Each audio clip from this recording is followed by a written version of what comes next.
G'day again, this is Edward back here with another story for you.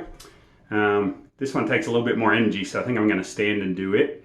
And this is a poem by Banjo Paterson, and it's called the Geebung Polo Club. It's one of my favorite poems from when I was a kid and started reading him, and so I wanted to share it with you. It was somewhere up the country in a land of rock and scrub that they formed an institution called the Geebung Polo Club. There were long and wiry natives from the rugged mountainside, and the horse was never saddled that the Geebungs couldn't ride. But their style of playing polo was irregular and rash. They had mighty little science, but a mighty lot of dash.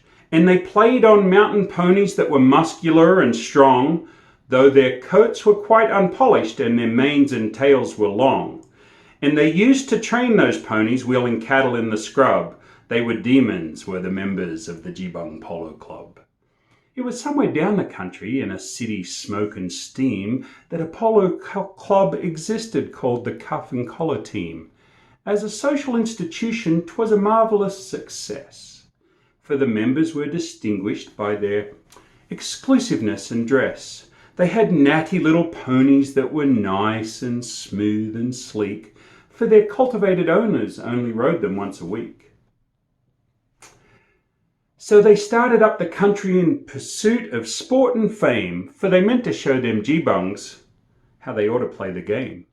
And they took their valets with them just to give their boots a rub, ere they started operations on the Geebung Polo Club.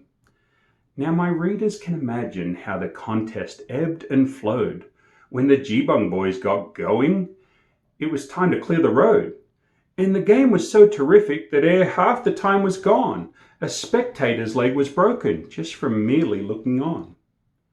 For they waddied one another till the plain was strewn with dead, while the score was kept so even that neither got ahead. And the cuff and collar captain, when he tumbled off to die, was the last surviving player, so the game was called a tie.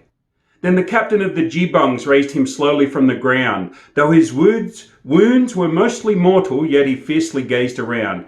There was no one to oppose him, all the rest were in a trance. So he scrambled on his pony for his last expiring chance, for he meant to make an effort to get victory to his side, so he struck a goal and missed it. Then he tumbled off and died. By the old Campese River, where the breezes shake the grass, there's a row of little gravestones that the stockmen never pass, for they bear a rude inscription saying, "Stranger, drop a tear," for the cuff and collar players and the Geebung boys lie here. And on misty moonlit evenings, while the dingoes howl around, you can see their shadows flitting down that phantom polo ground. You can hear the loud collision as the flying players meet, and the rattle of the mallets and the rush of ponies' feet, till the terrified spectator rides like blazes to the pub. He's been haunted by the spectres of the Geebung Polo Club. That was written in 1893 by Banjo Paterson, another one of my Banjo Paterson favourites. Thanks a lot. Have a great day.